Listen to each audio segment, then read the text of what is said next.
I'm Ben Wilson, I'm an alcoholic. I'm English by birth, I'm Irish by disease, Scotch by absorption, and American by adoption. I've been doing this thing wrong for a long time. I just want to thank Bob and Rick for asking me to be here. And I've been doing that short, simple prayer and asking, because it's only because there's a tape recorder going, that I don't use the F word. Now, it has absolutely nothing to do with cleaning up my mouth, because the big book is specific about this.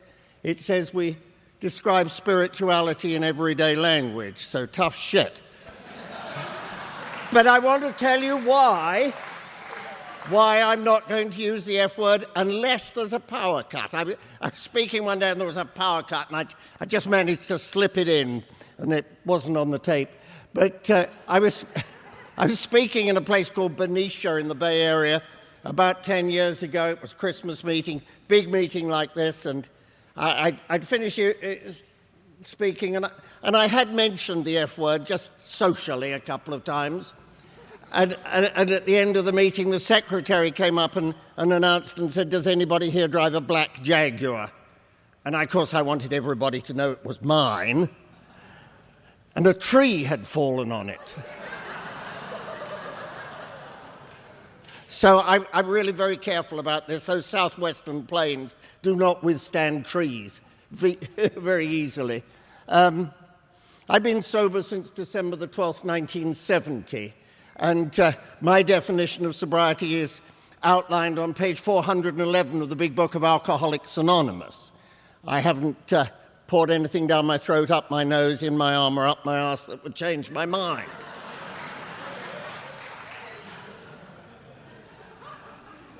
As I say, this is not the party line, I'll tell you. I'm a great believer in doing it wrong, but doing it. And that's probably what will come through this, because I didn't get sober right, and I probably haven't stayed sober right, and I've dated too many newcomers, and I've done all the things that are wrong, quote, but we buried the people who were being critical.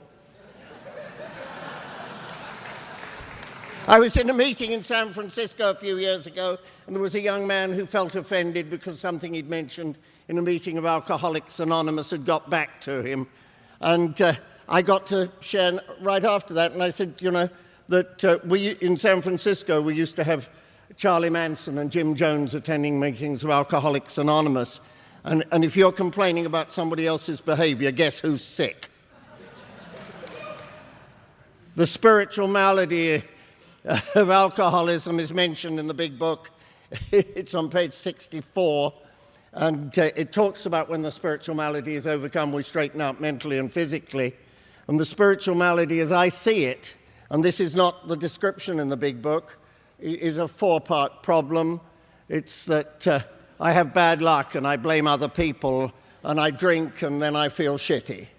And then I blame other people and I feel shitty, and I drink, and then I blame other people, and I feel shitty, and I have bad luck.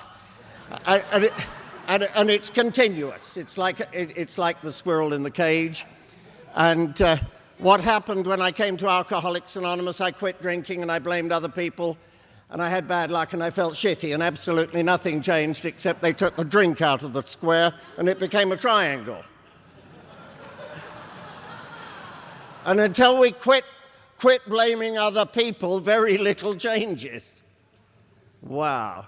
I was at a meeting about 20 years ago, and a newcomer, he just raised his hand, less than 30 days sober, and he'd said, "If you want to feel better, quit complaining." Never seen him again. Just came into my life and changed it.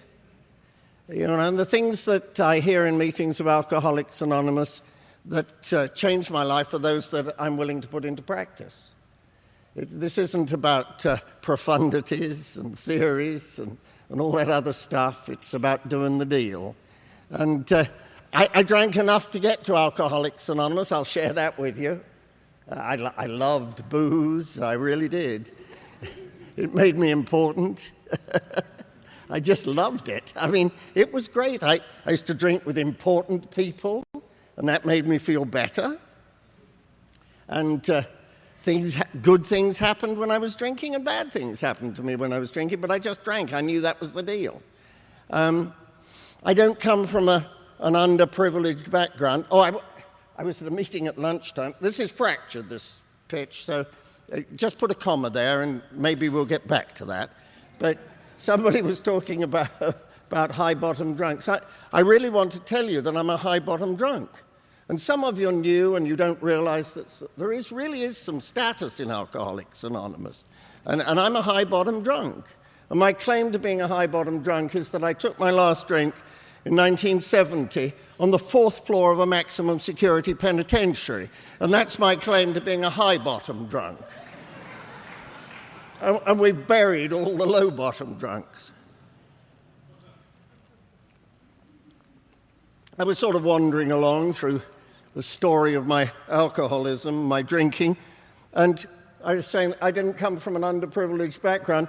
We had horses at home, and if you ever rode horses, it's easy to look down on the other people. I became an officer in the cavalry, and our status was from some 350 years of looking down on the people who walked. On my 13th birthday, my father gave me a silver flask. It was a half-pint flask. It wasn't an American flask. It was an English half-pint. It was 10 ounces. I want to tell you that it's really important for you to know that I had to drink 25% more than you to get to Alcoholics Anonymous. Because when I drank a pint, it was 20 ounces. But this was a half-pint flask, and my father filled it up with sherry, and I went out fox hunting that day, and it came back empty. And the fences got smaller. And on my 16th birthday, my father filled it up with Scotch whiskey. He said, young man, I think you've graduated to Scotch whiskey. And I brought it home empty that day. The horses had got bigger and the fences continued to get smaller.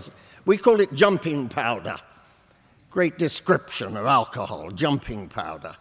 Allowed me to jump big fences. And I was a coward. This is not a socially acceptable word in my family, but on reflection, I was a coward. It came out in my fourth step quite by chance. And I did things to overcome cowardice. I didn't like discipline at home, and I was a coward, and so I joined the army. And then I went to a place where they invented discipline, which was the place that West Point is modeled after. It's a place called Sandhurst. And they shouted at me a whole lot. But there were some brave people who were in and out of our house. We had some racehorses at home, and the people who were around us, who were my heroes, were steeplechase jockeys, because they were always getting injured, and they didn't seem to care about it. They'd get strapped up and a morphine injection and ride in the next race. And so they were my heroes. So that's what I did. I became one. I was a skinny little kid, and I could ride at 140 pounds. And that's what I did. And one afternoon, some long, long time ago, I went out on a horse of ours. He was sort of alcoholic horse. He'd sought out lower companionship. He'd run in the French Derby and ended up in our yard. So he'd come a long way down, I'll tell you. And I rode this horse, and he won. And 10 minutes later, I'm shaking hands with the Queen of England. And you imagine what that did to a young alcoholic. I had arrived. I had really arrived. And a little later on, I got injured quite a lot, and I found it was easier to sit on bar stools and talk about it than ride them. And so that was my sort of career of drinking, and I was in the military, and I went abroad, and the booze was cheap, and all this stuff. And I've recently sort of coined a phrase that seems to gel with the way I live, which is I'd rather make bad decisions and have good luck than make good decisions and have bad luck. And it sort of explains 5 broken marriages. bad decisions and extremely good luck. I managed to be single today after all that. I ended up, as I said, in the penitentiary. I'd gone a long way down very quickly, and I think that's great for the alcoholic. I just hope you don't have soft landings, because it's so easy to try and sort of reorganize things on plan B. And I went, as I said, to the penitentiary, and that's where I took my last drink. And after that, some miraculous things happened. A man put the big book of Alcoholics Anonymous in my hand, and he said, you can borrow it for the next 24 hours. Thank God he didn't say I could borrow it for a week, because I'd have put it to one side and I wouldn't have read it. And I read the big book in a day, and it's real easy when you have a learning disability, a reading disability like mine at that time. If I read the word God, my eyes would drop 3 or 4 lines, and then I'd read a bit, and then it came to God and 3 or 4 lines and turn the page. And so I'm through it pretty quickly. Started in the middle looking for vicarious pleasures and maybe some casual sex, and then got to the beginning and got to page 32, and it doesn't mention God on the whole damn page. Had to read about that guy. What a jerk. 30 years old, quits drinking, not really in trouble. He was doing some spree drinking. Now, I have no idea what spree drinking is. I'm sure it wasn't my idea. And he quits for 25 years, and he starts drinking again, and within 3 years he's dead. And I said, Ben, you must never, ever drink again. And the next morning, without the benefit of ever having met any of you, I went on my first 12-step call. Now, I know the counselors here will tell me I was too new to go on a 12-step call. There are people whose sponsors would criticize this, but I haven't had a drink in the ensuing 35 and a half years as a result of going on that 12-step call. I walked the exercise yard of the oldest penitentiary in England, and I fell into step with a guy called Ralph. And I said, Ralph, if you and I join Alcoholics Anonymous, we need never come back here.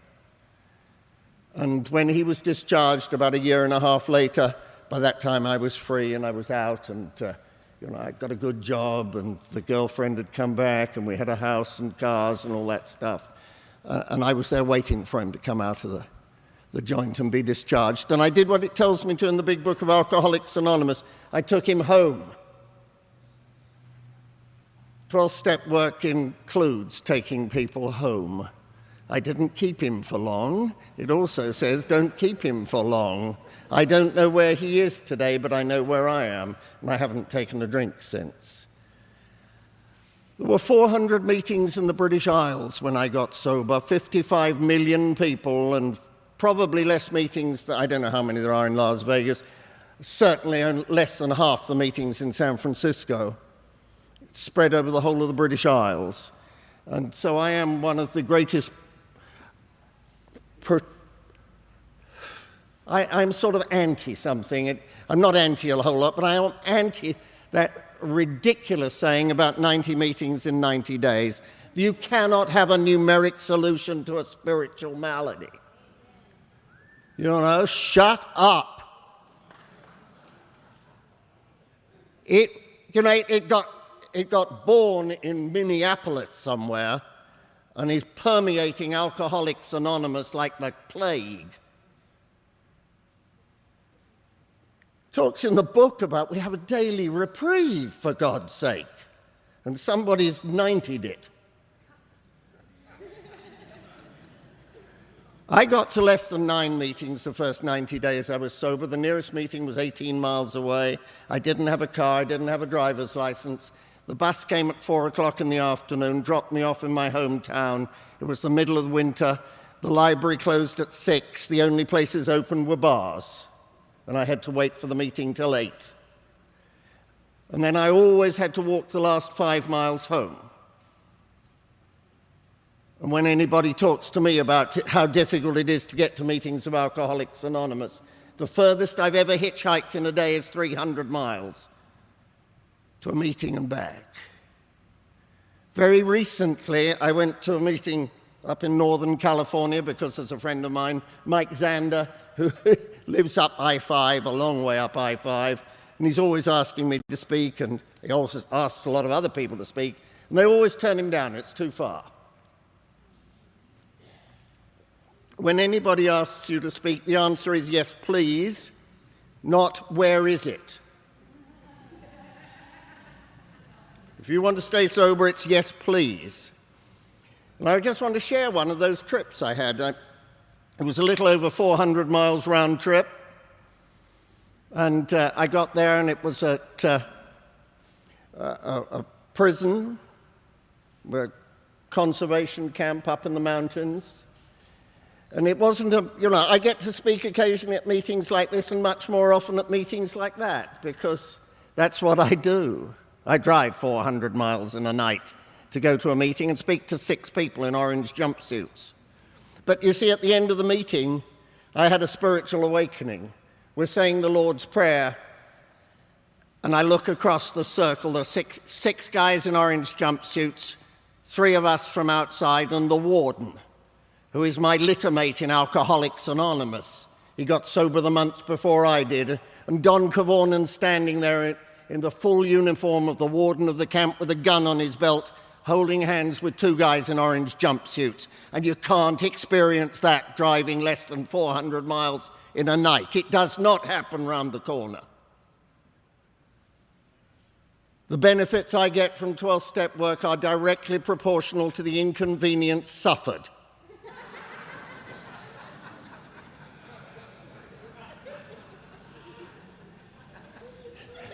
One of my great heroes, he didn't live long enough for me to 12-step him, was Winston Churchill. And I just want to share his definition of success. He said that success is moving from failure to failure without losing enthusiasm. He had just described AA sponsorship.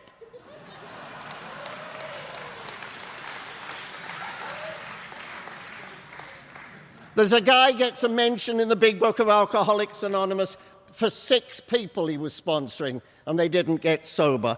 I took somewhere between 200 and 300 people to their first meetings the first 3 years I was sober, and none of them got sober. None of them on my watch, anyway. One of them was my baby sister.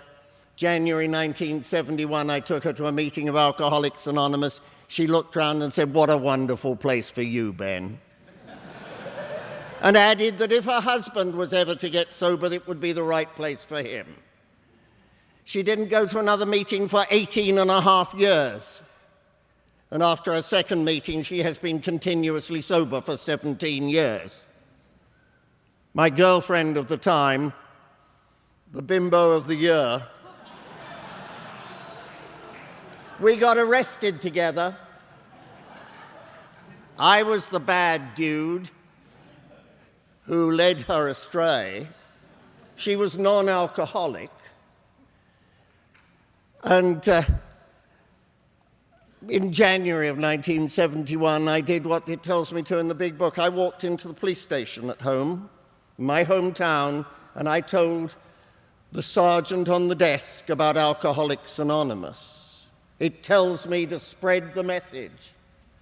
I went in there and I talked to him, and I took Gwen with me as moral support. I was 6 weeks sober. Now, I know the H&I committee and the public information would say I didn't have the sobriety requirements of that job, but I was the chairman of that particular committee. Now, we didn't have an election. I was the only person sober in that town. That's how I got the job. And the desk sergeant knew who I was. I mean, we're not a low-profile family in that town, and he knew who I was, and I'd had my picture on the front page of the paper several times. I'd won some races and had my picture there. But most recently, it had said, "Cavalry officer jailed for fraud." He knew who I was, and I'm telling him that if he has a drunk who is so bad that he can't handle him, I'm the go-to guy, and here's my telephone number. And at that particular and precise moment, Gwen fell down and passed out drunk on the police station floor. You might say it was an inappropriate public information call. There would be people here who could be critical. Last year in November, she celebrated 30 years of continuous sobriety. Doing it wrong is the way to stand by the gravesides of the people who are insisting on doing it right. This is a deadly disease. You know, I had a day when two people I knew very closely in Alcoholics Anonymous committed suicide the same day. It gets your attention. This is a really very unpleasant illness. And yet, we who have been privileged to come in from the cold can stay here, but we can only stay here if, when it's very easy to stay here, we work like sons of bitches. And then when it's difficult, somebody will reach out and give me a tow, and they'll give me a pull through the bad times. I've had some bad times in sobriety. I love to hear people who are on that pink cloud and it's all wonderful and I haven't got any resentments and isn't it great? And we'll be here when you come back, Sonny. Whoa. Tell you about a day in 1973, and the same woman, we lived together at that time, and she went off and lived with to live with the guy I sponsored. It was a bad day. The corporation I was running had just gone bankrupt, and they repossessed the Jaguar of the week. And it was a bad week. And I got a ride to a meeting in Maidstone that was about 70 miles away. A guy drove 70 miles to pick me up and drove back 70 miles, and another guy did the shift taking me home. And I walked into that meeting. There were 6 of us in a church basement, and we had the moment of silence. And the 2 of them walked into that meeting. And I know your therapist would say go to another meeting, but I'll tell you what, it was a little over 100 miles further on up the road. That night was the nearest other meeting. I had to stay there and do Alcoholics Anonymous. The 2 of them were not to stay sober, though she got sober later on. And I stayed sober. And the next day I'm on a train, and I'm wanting to drink so badly. And the loving God of my understanding, the person I gave the decision and the task of doing the not drinking, allowed me to want to drink in a train without a corridor, without a club car that wasn't stopping. And I was beating on the seat and crying, wanting to drink just so bad. And by the time the train got to London, I was okay, and I was on my way to a meeting of Alcoholics Anonymous. You see, I don't want the choice. I'm a bad chooser. I've got 5 ex-wives, bad chooser. I don't want to choose about drinking because it works only until I choose to drink. And I chose to drink that morning. I left Oklahoma City in 1983 to visit an old sponsor of mine in southern New Mexico, and halfway there, I'm wanting to drink. Things were not going well. I wanted to drink so badly. And I'm going through a little one-horse town in West Texas, and I slowed down at the last building on the right-hand side, which was a bar, and I slowed down. And as I got level with the bar, I looked up, and there was a real estate sign screwed across the front door. It said for lease. It was closed down, and I said the F word and drove out of town and said, "Thank you, God." If you're new or jaded, you might like to hear the next thing that it's just a suggestion. And really, we're not in the suggestion business, but I can't help it occasionally. People talk about making gratitude lists, and I think gratitude lists are wonderful. It took somebody telling me to do this for me to get grateful for the things I was grateful for. But if you want to grow up in Alcoholics Anonymous, write out a list of everything you're ungrateful for and get grateful for them one at a time. I had this old-time sponsor. I love Paul. He died 2 years ago. We did it from 1971 until 2 years ago. And he would tell me a couple of things that are not socially acceptable in Alcoholics Anonymous in 2006. Grow up and get over it. Whoa. That's not socially acceptable if you've just come out of treatment. Patting on the head and talking about the inner child. My inner child is pissed off, I'll tell you that. Oh, I love Alcoholics Anonymous. I love working with people, and it changes my life that I can do the things that are talked about in chapter 7, to see a fellowship grow up about me. There's somebody new who's moved here, Harry Williams, who's sitting in the front row. He and I played golf together every Friday for, 15 years in California. He's sponsored by a guy I sponsor, a guy who's lying in hospital at the moment, or I think he's at home now. He's dying of lung cancer. And it's a tough business being an alcoholic. I'd like an easier, softer way sometimes, but I don't think there are the rewards that we get for going through things. My mother was dying in, I can't remember when, 1981, I think.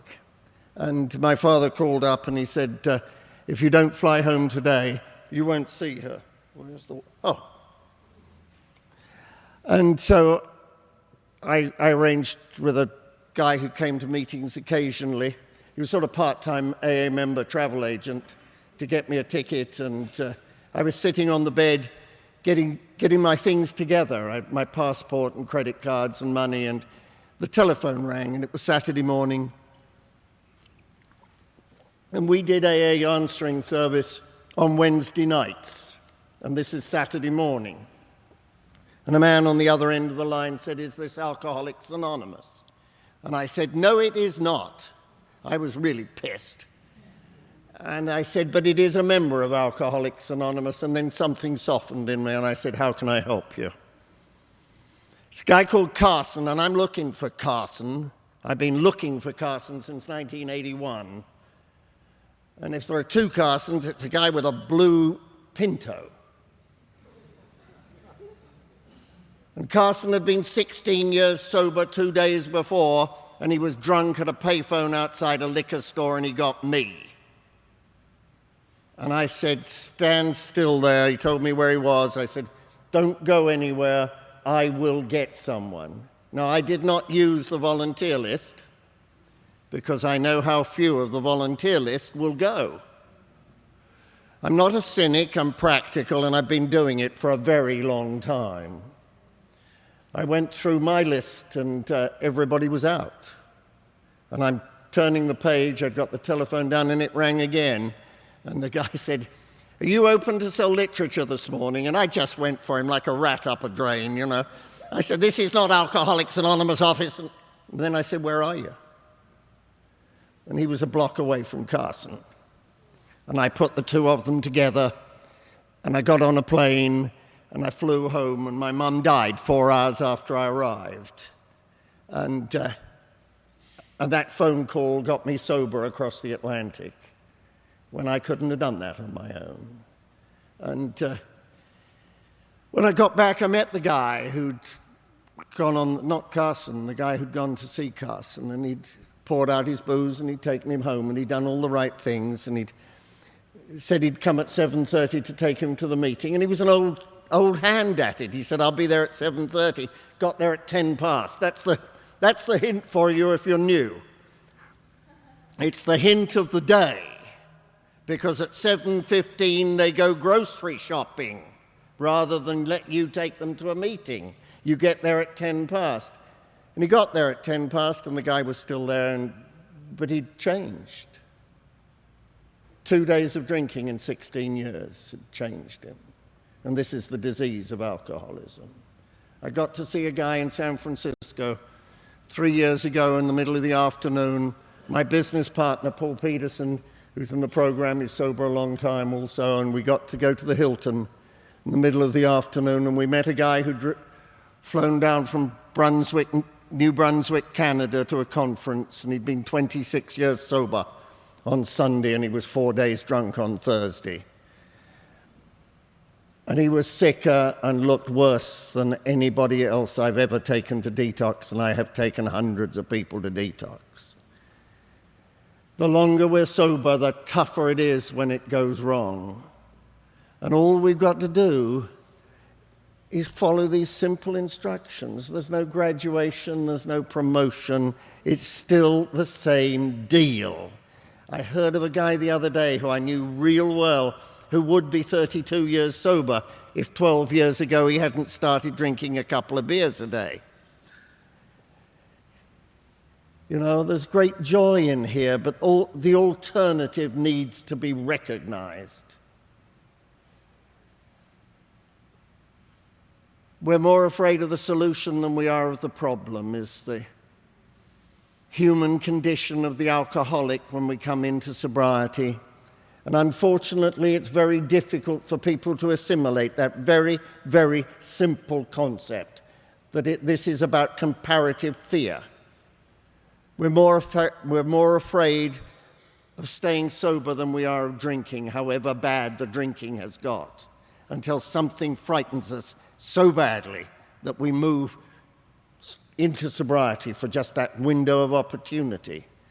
And anybody here who hasn't done the fourth step out of the Big Book of Alcoholics Anonymous proves that they're more afraid of taking the fourth step than they are of drinking.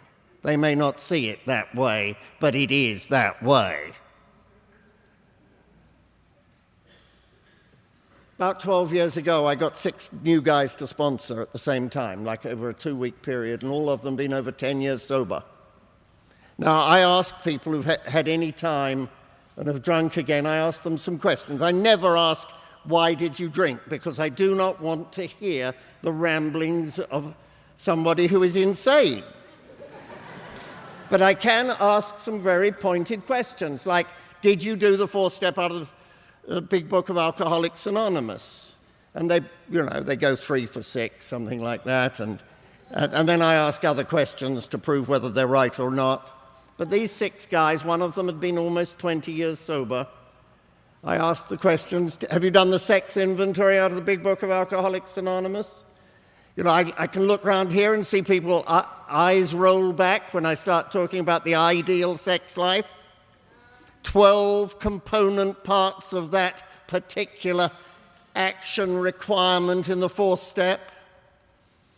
Just somebody likes history. Al's there, the guy who likes history. There was a misprint in the Big Book of Alcoholics Anonymous from 1955 to 1988.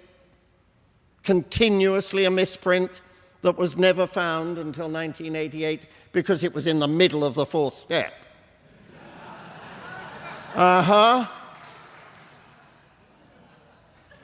So I asked these 6 guys one more question. Have you ever shown anybody how to do the fourth step out of the Big Book of Alcoholics Anonymous? They went 0 for 6. And if you're a taker, you're one of the people sitting in this room right now who has done the fourth step and has not started to show other people how to do it. And you are on borrowed time. This is a giving proposition. If you've really taken the fourth step out of the Big Book of Alcoholics Anonymous, you can't stop showing other people. So you're probably missing something. Maybe in the middle of that ideal sex life. It says ideal 5 times, incidentally. If you've missed it, it says it 5 times. It means it. It means best possible solution. And perverts and deviates of my type don't believe that that's possible.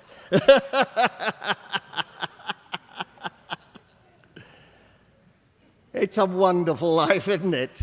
I love to end with a couple of 12-step stories, but I just want to tell you what's been going on in my life recently. I moved to Oklahoma 2 years ago, and some things changed. I got to be the subject of some ongoing miracles about my heart, and I was lying on that gurney in the emergency of the heart hospital last December, and my business partner was looking at the monitor, and I got stuff up my nose and in my arm, and not up my arse actually, but I wasn't feeling terribly well. And Jerry's looking at the television. There was nothing else to look at except me. And he's going, and then he went, oh, shit. And my pulse dropped down to 32 per minute, and I tried willpower on that. And it didn't work terribly well. But they got it fixed, and a little later in the afternoon, they're putting a pacemaker in. And I was being wheeled to the operating theatre, and I had my cell phone with me. Wouldn't I?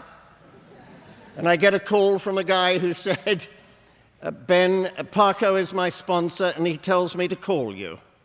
And I said, okay. And I'm just starting the long run to the OR, and he's talking about ninth step amends, and he'd killed 2 people, and he didn't know how to make amends to them. And I've done that. I've only one, but I did it, and I know how to make amends. And if you've killed anybody and you don't know how to make amends, talk to me.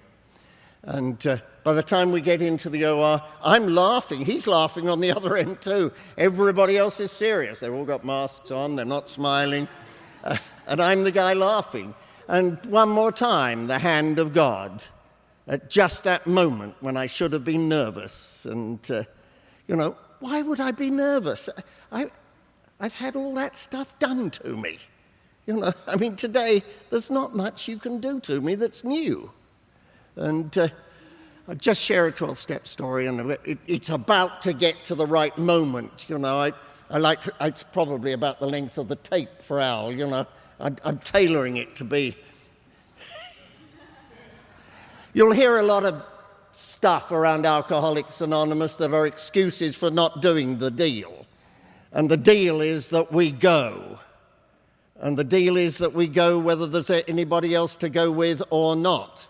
Because if Bill hadn't gone and he'd waited for somebody else to go with him, there wouldn't be Alcoholics Anonymous. And I got a call one night about 25 years ago from a guy in Folsom, California. It was a Wednesday night.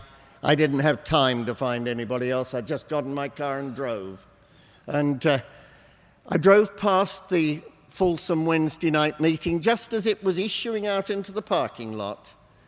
And so I pulled in, and 2 of the best friends in the world that I have, Bobby Burton and a guy called Whitey Haney, were there. And I said, I got a 12-step call, jump in. And we went to see a guy called Ed. And Ed was very, very drunk, extremely drunk. And so we had a meeting. 3 10-minute speakers. I don't know whether he heard a word we said, but we each had a 10-minute pitch, and then we got up to leave. And we're in the hallway, and he said something like, "You're good people." And I'm a smart ass, you probably understood this. And I said, "Yeah, we beat the fire department, didn't we?" He said, "No." He said, "The dog didn't bite you." I'm looking around for the dog. And we're all being brought up with animals, all 3 of us, and there's Whitey, and he's got a dachshund licking his fingers. Well, this dachshund is a savage dog that has to be put away when there are visitors. But because the dog knew we were about our father's business, he was licking Whitey's hand. This is a very stupid story. Except that because the dog was licking Whitey's fingers and didn't bite us, Ed was standing on the porch the following night at 7 o'clock when I came by to take him to his first meeting. And the last time Whitey saw Ed, he was 10 years sober in Carson City, Nevada. And so I'll suggest to you, if you're new or jaded, particularly if jaded, that you go on the call, you go with somebody or without somebody, but just make sure the dog doesn't bite you. Thank you very much.